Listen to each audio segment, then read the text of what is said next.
If you look at the way the economies right across the West work, it's manufacturing that generates the increased productivity and rising living standards, not service sector. And the more that we concentrate on services at the expense of manufacturing, the lower the growth rate, the lower living standards, the lower the amount of investment that takes place, and the more dismal the prospects become. There's just not enough in the pool. There's not enough raw talent to recruit into our industry. I don't know why that is. Personally, I think you should ask the role models, and at the school levels, ask young girls and say, do you like engineering or manufacturing? And if not, why not? We're not short of a lot of government documents on boosting manufacturing, so what is going wrong?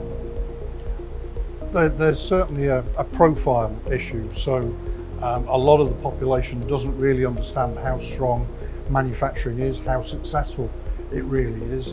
We've talked a lot about, we're not short of ideas in this country, but trying to transform that into a product that can be made here, it doesn't always work out as we might wish, and you've got some thoughts about how we make that viable.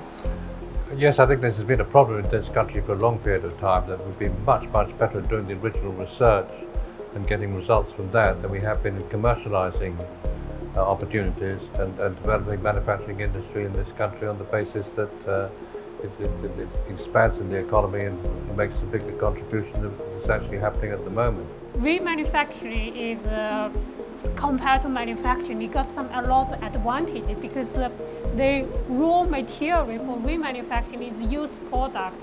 It's already available in the UK, so you can do the business in the UK. You don't have to rely on the supply chain from overseas, so you will survive much easily and nicely at the local because you can easily access the resource.